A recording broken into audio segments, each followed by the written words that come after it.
நாயாக பிறவி எடுப்பது ஏன் தெரியுமா? ராமர் தனது அரசவையில் அமர்ந்திருந்தார். அப்போது வெளியே ஒரு நாய் குறைத்துக் கொண்டிருந்தது. ராமர் என்னவென்று அறிந்து வருமாறு ஒரு காவலனை அனுப்பினார்.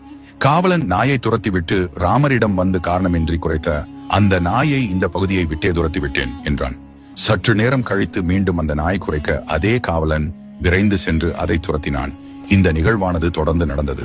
ராமர் லட்சுமணனிடம் அந்த நாய் தொடர்ந்து குறைக்கிறது, காரணம் என்னவென்று தெரிந்து வா என்று அனுப்பினார்.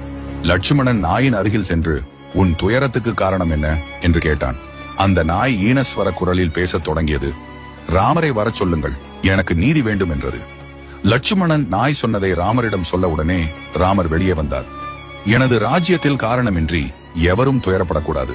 நீ எவ்வித தயக்கமும் இன்றி உன் துயரத்தை சொல் என்றார். அந்த நாய் பணிவுடன் ராமரை வணங்கி பேசத் தொடங்கியது. என்னை சந்நியாசி ஒருவர் கல்லால் அடித்து காலை உடைத்து விட்டார். அதை முறையிடவே இங்கு வந்தேன். எனக்கு நீதி வேண்டும் என்று வேதனையுடன் கூறியது. ராமர் சந்நியாசியை அழைத்து வர உத்தரவிட்டார். அங்கு அழைத்து வரப்பட்ட சந்நியாசியிடம் இந்த நாயை ஏன் கல்லால் அடித்தீர்கள் என்று விசாரித்தார்.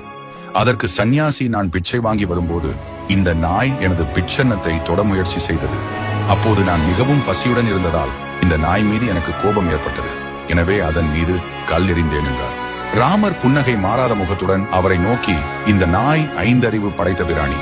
தனக்கு தேவையான உணவை சமைக்கவோ உருவாக்கிக் கொள்ளவோ தெரியாது. பார்க்கும் உணவை சாப்பிடுவது 5 அறிவு படைத்த பிராணிகளுக்கு உண்டான விதி.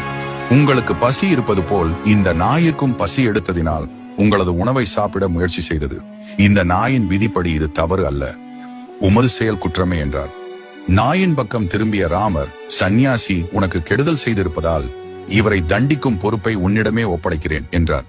அதற்கு நாய், இவரை சிவாலயத்தில் அதிகாரி வேளையில் அமர்த்துங்கள், இதுவே நான் அவருக்கு அளிக்கும் தண்டனை என்றது. ராமரும் அதன்படி செய்தார். தனக்கு பெரிய பதவி கிடைத்த மகிழ்ச்சியில் சந்நியாசியும் திருப்தியுடன் அங்கிருந்து வெளியேறினார். நாயும் மனநிறைவுடன் அகன்றது. சாப்பாடு இல்லாமல் திரிந்த சந்நியாசிக்கு இப்படி ஒரு பதவியா என நாட்டு மக்கள் பேசத் தொடங்கினர். ராமரும் குழப்பமடைந்தார். இந்த தண்டனை கொடுக்கப்பட்டதன் காரணம் என்ன என ராமர் நாயிடம் கேட்க, சிவாலய மடத்தில் தவறு செய்யும் அதிகாரிகள், பசு, அந்தணர், அனாதை ஆகியோரின் செல்வத்தை அபகரிப்பவர்கள், அரசனது வீட்டில் இருந்து கொண்டு அங்கு வரும் யாசகர்களை தடுப்பவர்கள், அந்தணரின் உணவுப் பொருட்களை அபகரிப்பவர்கள் ஆகியோர் மறு ஜென்மத்தில் கண்டிப்பாக நாயாக பிறப்பார்கள்.